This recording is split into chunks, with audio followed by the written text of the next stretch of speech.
Hey, Shine Living community. We're Jessica and Jill, the Shine Sisters, and this is our Shine Living Room podcast. Each episode, we're bringing you conversations and practices around movement medicine, mindfulness, nutrition, and inspirations to reclaim your power and become our greatest versions as we elevate the energy of ourselves and our planet. So let's dive in to energize, nourish, and awaken together. Supernova.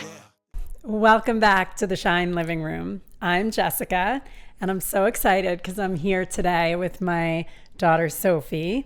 And Sofie is a competitive dancer. So together we are navigating this wild and crazy world of beautiful expression and fierce competition. And so we're going to talk a little bit about that. Yes, we are. Yes. So something that I think about a lot through this journey is I myself was a competitive gymnast. And as much as I loved it for a long time, it was also very challenging and somewhat hard on my self-esteem. And there were a lot of highs and a lot of lows. And sometimes I find it pretty interesting that we tend to just connect and hold on to those lows or those challenging times. And so it's something that I'm really aware of as Sofie and I navigate this world. And I know you're the one doing the dancing and the hard work, but trust me, I'm having my own journey right along next to you. So I'm just curious about, Soph, for you being in such a competitive world, doing something that you love so much, just that navigation of both keeping the love and the joy with also that competition, fierce nature. I mean, for me, I'll always, if I'm having a hard day or I'm having a hard time, like in a dance or something, I'll be like, I'll remember why I love it. I'll think back to when I was younger and I would always love to perform and I wanted to always do shows for you, or like I'd come into the living room and I'd be like have my little cape on. Oh yes, you did. And I think back to that and I'm like almost wanting to help out my younger self and be like, I want her to be happy. That's so sweet. Yeah. And I really do remember that expression of you as a child, like always wanting to bring that joy forward. And I think that's a really, really incredible point of remembering that younger self, because often it's easy to forget, especially when you're getting scored and there's points and it becomes about perfection and precision.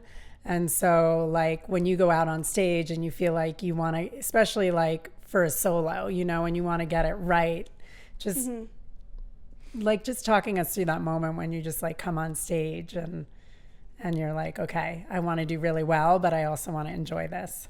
I mean, if it's a group dance and I'm with my team, I walk on, I have like a few little handshake things that I do with my teammates before I go on stage.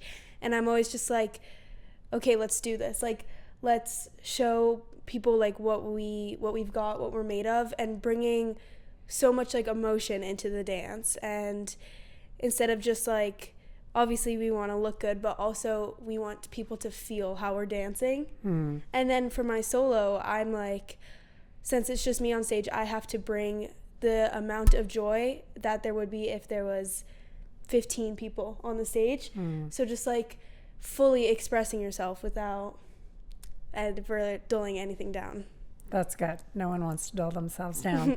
And I've noticed this year you bring a lot more expression into your dance, which I think is so cool, because it's like for others, but it feels like it's also for yourself. Like, yeah, like it's bringing it all the way through to the expression of the move kind of thing. And then I'm just like curious about, because we've seen this a lot where you have your highs and your lows, but then you see your teammates go through that as well. So like, say you're all working hard towards something and someone else succeeds or gets through or wins, and like you're on the sidelines for that one. Like I'm just curious about that when you're working as a team, but then also competing against your teammates, how that comes through for you and your you know, just your experience of that. Yeah, I mean, being a competitive dancer, it's something so different than a lot of things I've experienced. I mean, you're competing against some of your best friends, and I feel like because the girls I'm competing against are my best friends, if they have a high moment, I always want to be there for them. I always want to be happy for them. But of course, it's not bad to feel upset yourself. Like, if I'm feeling down, I'm like, oh, I could have done better. I could have done that more. But I'll always go up to my friend and be like, wow, like, I'm so proud of you. And yeah. Yeah. Nobody wants to be like alone on when they're happy.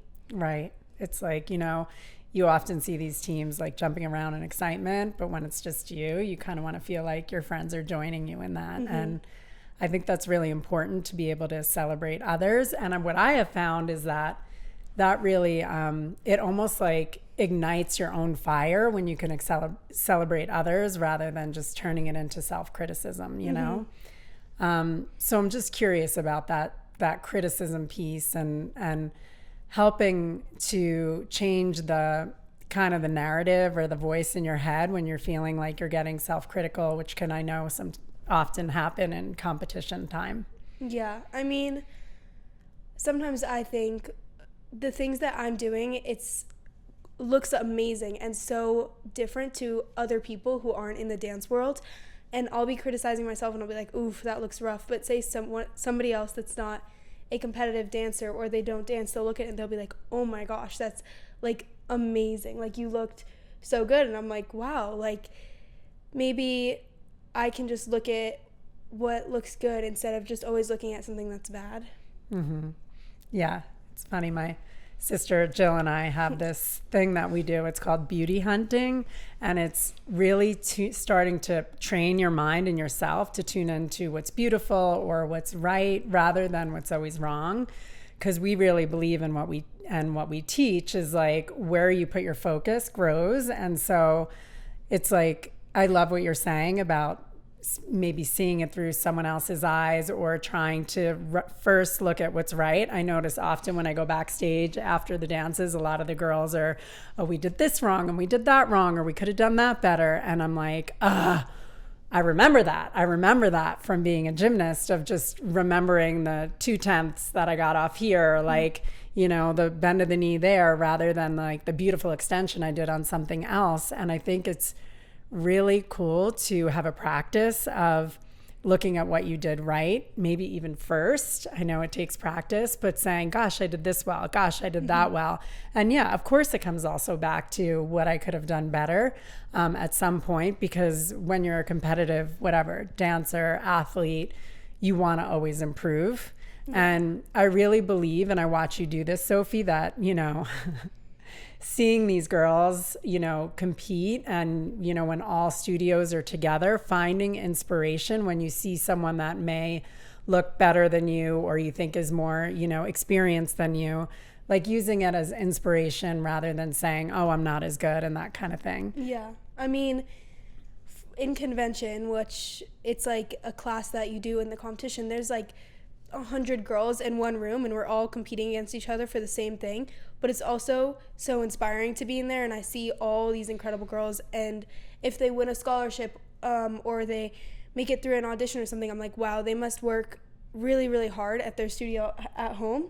And it's just like inspiring to see some of these girls that I've been seeing dancing for the past few years. I don't know them, but I've been seeing them in conventions, and we've kind of like, I'll always see them and then I'll be like, wow, like they've really grown as a dancer, and I can really see with how they perform how hard they're working. And I just think it's really inspiring, and that inspires me to like work harder so that maybe people will notice like, wow, she's grown a lot too. Yeah. I think that's so awesome. And I even like have like the dancers from other studios I watch over the years and get inspired from. And something as a parent that I really think about a lot is, you know, our voice becomes very closely related to the voice sometimes that our children hear in their heads. And so like, because of my own experience of being in gymnastics and feeling that pressure and knowing that I'm putting the pressure on myself, like as a parent, really recognizing that like our kids are most likely already doing that. And it's like, the more we can support them in the self-love, also self-reflection. It's not like, hey, it's all good, you did, you know, your best and now we move on. It's really about this self-reflection, so we can always connect to the experience we just had and grow from it. but it's like this nurturing growth, like, you know, like giving it nurturing and love, because I really do believe that's what helps us each grow and learn and have the ability to self-reflect rather than self-criticize. Because if we're criticizing our kids or pushing our kids too hard, I feel like it takes the joy out of it and the love out of it. And I'm just like, when I watch Sofie in this world, I'm like, how did we get here? Like, oh my goodness, like the weekends, the hotels, like, you know, all the things and the time and the energy and the money that goes into it.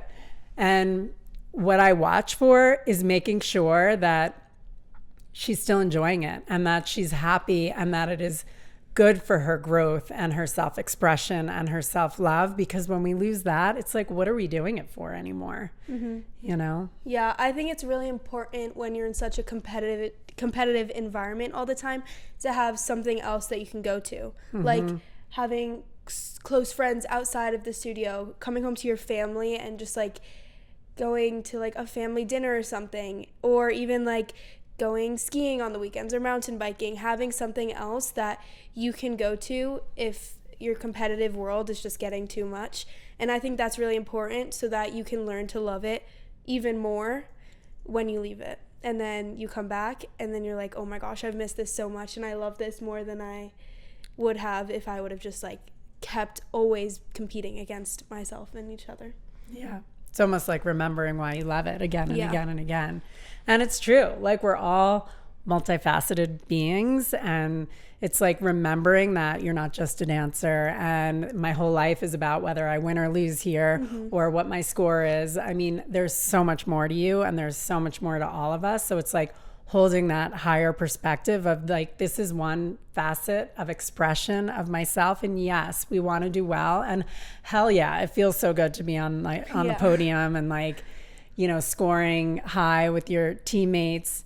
And yet it's all a journey. Like, it's all this beautiful journey of unfolding towards our most beautiful and fullest expression. And I see you do that so gracefully. And, you know, we've had the tears, we've had the joy and the, you know, all of it and the laughter through it all. And it's been such an arena for growth and learning. And I really do appreciate the journey. And I'm so grateful we get to do this together. And I get to kind of heal my old wounds and my own challenges from being a competitive gymnast, and then like bring that wisdom into what you're learning, and you bring your wisdom to me too. So it's really cool. Yeah. And like for me, again, when I'm thinking about why I love it, is I'll remember the moments before we go backstage with my teammates and we're all like excited and a little nervous and we're all like, okay, like let's bring it. Let's bring the energy for this dance. Or when we feel like we really nailed a routine and we come off stage and we're just like,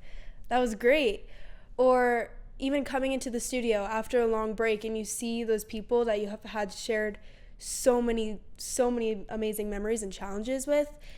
That's something that will just keep me like going and driving. That's awesome. So we're taking a little break here to tell you about our new program, The Radiant Reset. 30 days to detoxify and elevate your energy. Do you want to feel lighter and more energized, deeply nourished? Do you want to let go of old stories and belief systems and blocks? Do you want to gain more clarity and focus, to feel more connection in your body, to experience more joy? This is for you. And it's so possible. It's 30 minutes or less for 30 days to up-level every area of your life. It includes curated classes of dance, yoga, breathwork, meditations, and awesome recipes to connect you to your greatest self. We are way more powerful than we were led to believe, and these times are an invitation to become our own healers and to gain more wisdom from the inside out. Are you ready? Join us. Let's do this. Supernova. And so, going through this journey of competitive dance, how do you feel like that plays into your life and like your school and your relationships and like the other parts of your life kind of thing? Yeah, I mean, it teaches me how to be such a supportive friend, because it's always important to be there for your friends when they're having a good day or even a bad day, especially a bad day. it just really teaches me how to be like a better human towards other people, my family, my friends, kids in my school, my teachers even, like, yeah. That's awesome. Because you can almost like, you see so many highs and lows that it's almost like you get comfortable with kind of the whole gamut of emotion and expression of that emotion. And I have to say, I really am so proud of how you are very supportive of your friends. Like if they win something and maybe like you didn't that time or something, I do see you go up and celebrate them. And I think it's so important. And I know we kind of said this already, but I'm noticing it more and more, and just how lit up you get. And then you bring that light into other, you know, the next thing you're doing kind of thing. And I think it's so cool and so supportive. And, you know, I think the trick too is doing that for yourself, you know, whether you have a challenging dance or you wish you would have done it better, or whether you're celebrating, but like supporting yourself and loving yourself through it all. For sure. And you know, nobody wants to jump up and down on their own. Nobody wants to feel like because they did something and somebody else didn't, that they have to become smaller and not be happy for themselves. Everybody just wants to feel loved and feel excited if they win something. And I think it's always important to make sure that you are there for other people so that they'll be there for you too. That's really cool. That's Yeah. awesome.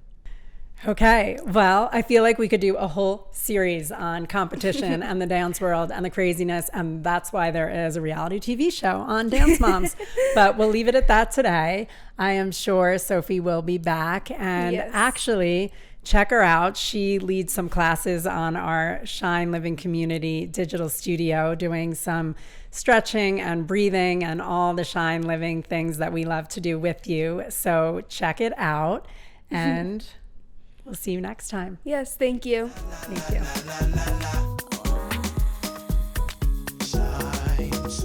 There are tons of ways to join our community and stay connected. Check out our lifestyle family cookbook, Eat, Drink, Shine by the Shine Sisters, available on Amazon or through our website, shinelivingcommunity.com. You can also download our Shine Living Community digital studio app and get a ton of tools, techniques, practices, and classes in dance, yoga, meditation, breathwork, recipes, and nutrition. Check it out for a free 7 days, rent it by the class, or get an all-access monthly membership. You can also join our newsletter to get our monthly Thrival Kit, always with a different theme and tools, techniques, and practices to go with it. We look forward to connecting deeper. Thank you for joining us in the Shine Living Room.